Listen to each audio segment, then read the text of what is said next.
Welcome to the Dietitian Side Hustle podcast. My name is Katie Dodd, and I am a nutrition entrepreneur. But here's the catch. I have a full-time traditional dietitian job.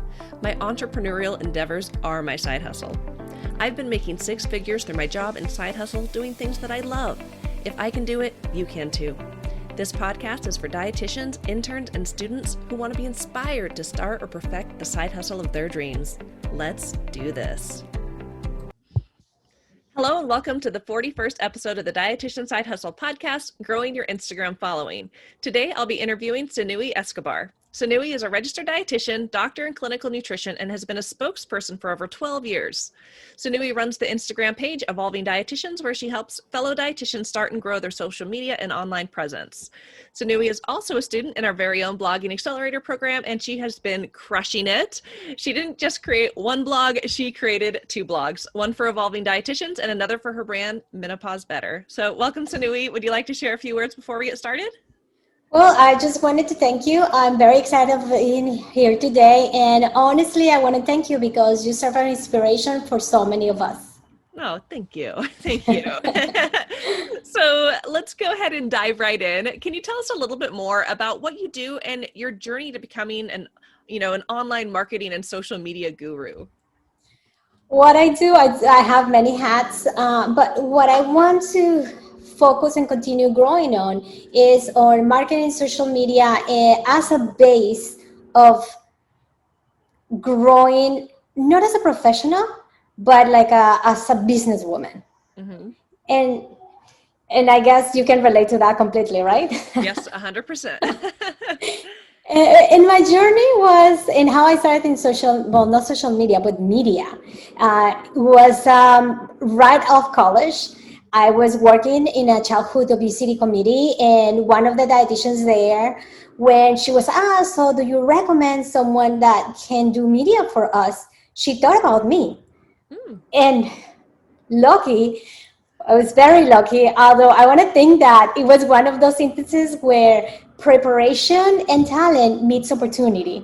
And I was at the perfect time and place for becoming the spokesperson for a national brand. Yeah. It was crazy. It was the Got Milk, so the Milk Mustache campaign, like so well known. And I focused on the Hispanic market because my first language is Spanish. So I was just, I didn't thought about all what that mean at the time because I was just so fresh out of school. But it was a wonderful time with them. I actually was the spokesperson for about 11 years, which is unheard of. Mm-hmm. And this was a yearly contract. I didn't have to worry about anything. I had my set contract of the things that I had to do throughout the year. And I can tell you, most of the things that I did for them, I would have done it for free.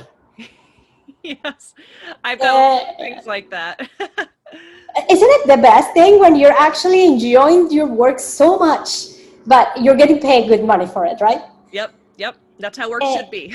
Right? And along with that, I did like other brands, always having like yearly contracts. And I reached a point where that changed. And I decided to finally, because I had no conflict of interest, I applied to be a spokesperson for the Academy of Nutrition and Dietetics, which, it's been wonderful. The training is phenomenal, and I'm just doing things in a different way, and I'm enjoying the learning. And along with that, I decided that I didn't do it before, but it was time for me to really get into social media. So, and I can tell you, I regret so much no starting on social media. When I was in Despierta America, the number one Hispanic show in the morning, and I was doing all those things on a regular basis, but I was not developing my own thing, which is so important. Yeah. Gosh, a lot of takeaways there. I really liked how you honed in how like the opportunity presented itself. And I feel like with so many things that we do in our side hustle, in our full-time job, in our career, sometimes there are just opportunities that pop up, and it's just being there, being ready and being willing to take them. So that's really cool on how your media journey started. And then, and also the piece where you shared regretting not starting sooner when it comes to social media and kind of developing your own brand, and 100%. But the good thing is it's never too late to start. So never. Yes. Never too late, and it's a journey that I have enjoyed like so much. And it is helping because, as you said before, you never know when opportunity is going to present itself. Yep. But many times, and I've seen more and more opportunities that have presented because they're like, oh, I saw your social media and I liked it. Yep. Or, oh, like, I know you're doing this for the academy, so I think you will be good for this project. And it's just like more opportunities that have come my way in this year that I'm in a different role as a spokesperson. Yeah, that's amazing. So, talking specifically about Instagram, what are some of the benefits for dietitians being active on Instagram? Well, there's two sides of this. One is the benefit to the public, and we could never forget that. Yep. The other one is a benefit for ourselves, of course. And in terms of the public, we are registered dietitians. We are the nutrition experts. So I don't want a random person without any training telling the renal patient, you should have a diet full of fruits and vegetables. Guess what? That's a good advice for most people. It's not a good advice for a stage 4 kidney patient. So I want us to be the ones that carry that message out. People are going to consume information. Let's make sure that they get it from us. Yes. So Yes. that's one. And then what social media can do for us? The sky is the limit. I mean, from putting our face out there and really, like if you're working on your side hustle, like many of your listeners are, you never know who's going to see you in social media and they're like, hey, let's work on this project together. So that could be one way. If you have a private practice, you can get clients from that. If you're selling a product, you now have the audience. So once you have social media, there's so many ways to monetize that. And of course, you can always work with brands, and don't be intimidated. I know that many of your listeners might think like, oh, I need to have like 20,000 followers, 1 million followers to work with big brands. That is not true. Because actually brands, don't get me, of course, they're going to work with top celebrities because they might have huge followings. But many times they might want to work with someone like you who specializes in older adults, and they want to target that market.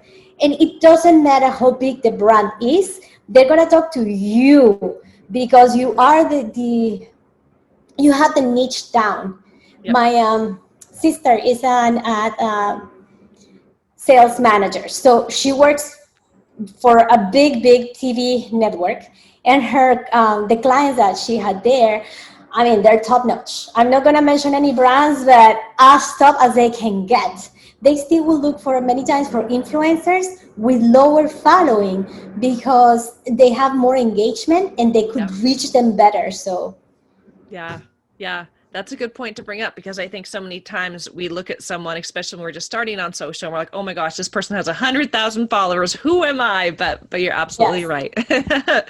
So kind of along that line, for the dietitian who is just getting started, maybe they're listening to the podcast and they're like, okay, I started an Instagram, but I really haven't done anything with it. Or maybe even the dietitian who's now realizing, okay, I'm going to go start mine now. I guess two parts of this. What advice would you give them for getting started? But then also, how hard is it to grow a following on Instagram these days? You always hear about how algorithms change. Yes. Maybe it used to be easier than it is now, but what advice would you give for the dietitian just getting started? Honestly, it could happen in so many ways for so many different people. So I will not discourage anyone to start their Instagram account and follow it. But there's few things that you need to learn. First, if it's a business, it's a business. Yep. It's not your personal Instagram account. It's not just a hobby. It's going to be your business, so you're going to have to dedicate time. Mm-hmm. You're going to make it an Instagram business account. Because you're going to be able to measure the metrics and all of that later on. And you're going to have different tools that you will need later on.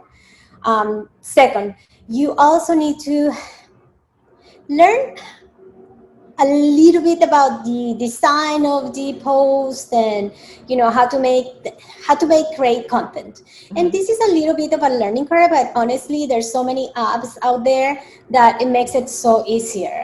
Before you had to hire a graphic designer and Now, hello, Canva. Yes, love Canva. Right?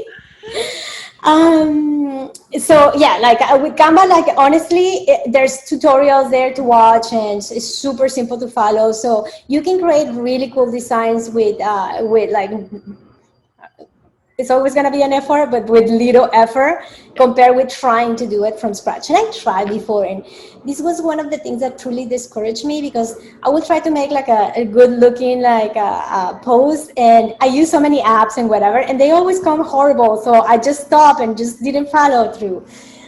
So invest on a little bit. It's not expensive, but invest in some tools that can help you. Yeah. Then the other thing I want to do is, you have to know who are you talking to, because it's not the same, like I see these mistakes in so many dietitians. So I'm a 25-year-old, I want to make it, I want to reflect my life. Or, I'm a 30, 40 years old and I want to reflect my life. I'm a new mommy. So let's make an account about how to feed babies. It's great that your personal life and your professional life merge, but that's not necessarily your target audience. So you have to really think through who you're speaking to and have it very clear, because there's so many people out there that give like general nutrition advice. Yes. That you need to like have a niche. I mean, same with blogging, I guess. Yeah. So, I mean, there are more things, but I think like those things can help anyone starting. Yeah, no, and I think those are helpful tips. So, making sure you treat it like a business, dedicate time to it, create a business account so you can use those analytics. So valuable for figuring out like what your audience engages in and what they really don't. So it kind of helps you focus on what to create more of. But then also I like the idea of niching down. And I think sometimes dietitians are scared to niche down because they want to talk to everyone. But the reality is, in the online space anymore, when you're trying to talk to everyone, you're talking to no one. If you can speak to your very specific audience, there's billions of people in this world. They will find you, and there is a way to reach them. And so really good advice, especially about the piece on how there's so many tutorials out there these days. I mean, yes. That's the cool thing about Instagram. It's like, it's an open playing field. Anyone, you don't need money to start an Instagram page. You can, find information online. You can just start doing this. So that is wonderful. Yes. So what, now, go ahead. Let me just add a point. I'm sorry to interrupt, but you mentioned Instagram specifically. Yeah. I think that depends on your audience. You might want Instagram or you might want another platform. Mm-hmm. So figure out who your audience is to choose the right platform is a smart move before you like spend so much time on it. Yeah. And that's good advice too. Depending on who your niche is, they might be on Facebook groups. They might be on TikTok. So yeah. Yes. Yeah, absolutely. So what would be your top 3 tips for growing your following on Instagram? I know I follow you on Instagram. You're always sharing great stuff about, reels and content and, how to really create good content that's going to create engagement. So what would be your top 3 tips for dietitians on growing their Instagram? Well, one is that create and thank you first at all. Yeah. But I always want to make sure that you create good content, because without good content, it doesn't matter. You might not grow. Yeah. I mean, unless you're, I don't know, a celebrity, and then we're talking different things. Yeah. But one is post consistently, about 2 to 3 posts per week. Mm-hmm. And I know that seems like a lot. So one advice that I give you is do batch content, which means once a week, once every 2 weeks, once a month, you sit down and create the content for the entire time. Mm-hmm. And I like to use a scheduling app. So you don't have to be posting every day and become so so much for you to handle, but you schedule it once, you create it one day, schedule it that same day, and you don't have to worry about for the next week, 2 weeks, or whatever time that you're doing the content for. Second, stories. You want to do more than 1 story a day, but you can start with 1 and then go up to 2 to 5 a day. And this is where the your personal life comes. Here is where you can share I'm working on this, I'm attending this conference. And I know in your case it's a little different with the side hustle. So you have to know your audience. but this is where you can infuse a lot more of who you are, your personality, what are you doing, what you like to eat. I mean, especially we're dietitians, people look at us to eat healthy. This is when, it's great to take a picture of your food and you can just say what you're doing. And the biggest thing is reels nowadays. I mean, reels can grow an account like there's no tomorrow. My current intern, she's amazing. So she started, this helps. She has a degree, an undergrad degree in PR. And a year and a half ago, she decided to start doing her Instagram account, or 2 years ago. And she started doing reels, in the past year. Well, her account grew and is currently at 40,000 something. Wow. And the crazy thing is that she's like, the first 10,000 was really hard, but now I'm like, so you saw like you grew like 3,000. She's like, now it's all kind of normal. Isn't it crazy? That is crazy. But it's like the consistency of like doing reels. So I know that you might be shy. I know that it might be hard, but it is doable. And in my account, I am sharing more and more things about how to do reels and doing more myself. So it makes easier for everyone to get it done. And then hashtags are really important because you want to be discovered. You don't want only the people that follow you seeing your posts, but actually like you want to be out there in the world. So every time you post, choose 25 to 30. I know it's a lot and they have to be well thought. There's a methodology of that. And for real stories, you do less, but you always use hashtags. Okay. That is good advice. I don't think I'm using hashtags in my stories, but I think I need to. Yeah. I did my second reel ever yesterday, and I was really impressed. I had it's less than 24 hours, and I had 1,827 views on my video. So I'm like, hey, I need to be doing more of these. So it is crazy with the reels. They just... Yeah. And I think one of the reasons also I like following your Instagram page is you kind of help keep dietitians up to date on like what's working now, because I was talking to someone yesterday about how Facebook algorithms are always changing, and it's the same with Instagram and really everything in business. The only constant is change, and what worked, last year might not work now, might not work in a year, and really staying in tune on, what is really working within whatever platform you're on, and how, now really it is the focus on reels and all the things. So this is great advice. So posting 2 to 3 times a week, doing stories daily, at least once a day, working up to 2 to 5, doing some more reels consistently, and using all those hashtags. So great advice. So thank you. So I want to shift gears just a little bit and talk to you about the blogs you started. So we met each other last year, and you ended up joining our blogging accelerator program. And like I said, you've just been doing so amazing in the program. You have been posting blog articles. You've been taking action. So could you just update our listeners on really why you started your blog and how everything is going? I started the blog because that's, again, another thing that I've been wanting to do for years. And it was just, I don't know, I was always busy. It was never the right time until like last year. I'm okay, I'm going to do it. And it's going to happen this year.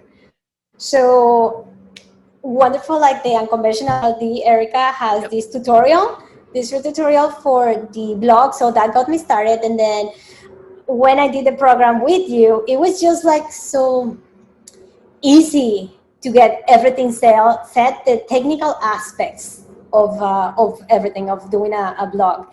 And then once that part was done, which is like the biggest barrier, I will say, for me, it was the biggest barrier for me to get the blog started. Then writing is something that I enjoy, but the more that I do it, the easier it's become. And then every time I have a question, I'm like so good at asking questions, and then you're so good at answering them that, it's just easy to continue to grow. The one thing that I had to work on is, my mindset. And in your last episode, I think you talk about like developing habits and things like that. Well, I've been doing the same, but it's not the habits of my everyday. I've been working a lot of what are the habits that my mind have, where I go all the time, where I stop, why I'm not reaching here. Like I always stop here, but I could go like this so easily.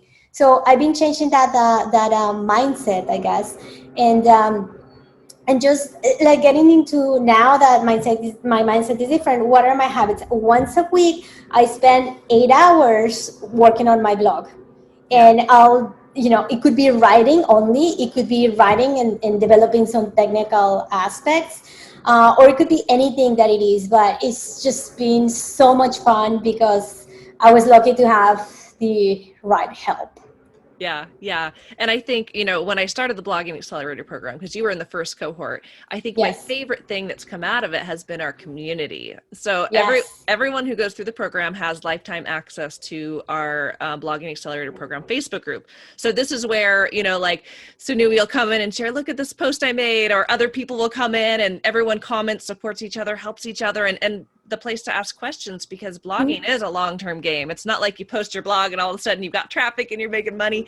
It takes time and it takes work. And I love seeing how you have been doing the consistent work. And I can't wait to have a conversation with you this time next year, because I know all of your hard work will have paid off and it's going to be really amazing to see. So yeah, Thank you. so much for sharing those updates on the blog. So coming back to Instagram, I know that you have an amazing free course for dietitians. So Yes. can you let our listeners know a little bit more about your course? Well, because my biggest barriers to start on Instagram was, so how do I do it? And like I went from having my just little own personal Instagram account where I share my life to, okay, I'm going to treat this as a business. So I provide in this course all the tools that you need to, from how to do the design, the colors that you might want to use, where to find color palettes, what type of business account, or how to set up your business account. So instead of you having to do what I did, which is like research here, research there, listen to this advice and listen to that advice, I just decided, okay, I'm going to put it all together for someone to just take the course. And if they want to, in, few hours, they can be set, ready to go, to have like an excellent and amazing Instagram account. Yeah. Awesome. Well, I'm going to include the link to your course in our show notes. And for anyone who can't figure out how to access that, because I know sometimes when I'm in podcasts, I get confused, but you can go to evolvingdietitians.com, or even I think your course is directly on evolvingdietitianscourses.com, but if they just go to your website, it's easy to find. Yeah, it's connected. So yeah. So awesome. And it's such a wonderful resource that it's for free too. So yeah. So, I mean, I love my profession. We need to all help each other to evolve and to be the face of nutrition. Yes, absolutely. So what action items would you recommend as first steps for dietitians interested in growing their Instagram following? So we talked about a lot of stuff, but what would you say, what is the action item when someone gets off this episode? What is the one or two things that you would recommend someone like do this now? Sit down, figure out who you're speaking to. And in my course, you will have that.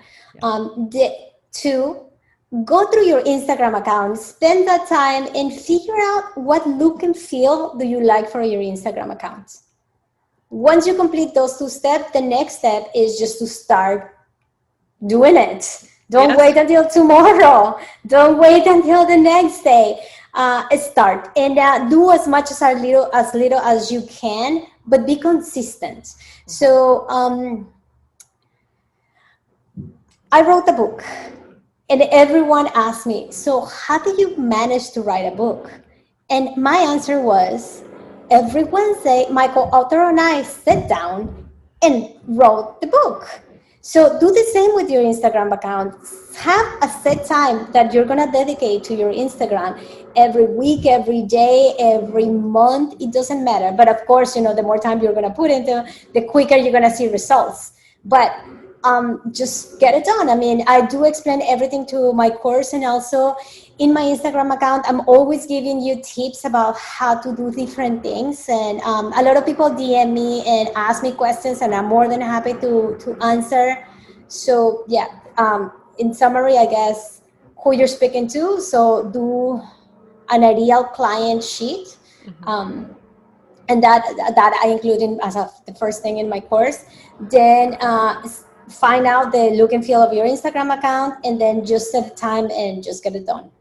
Awesome. Great tips, especially the just get started, just do it. Awesome.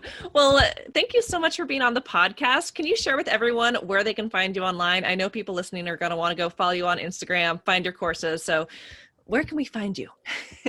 It's easy. Just type in evolvingdietitians.com. That's where you're going to find me. And then in Instagram, Evolving Dietitians as well. Perfect. So it's easy. Awesome. Well, thank you so much. And yeah. Thank you.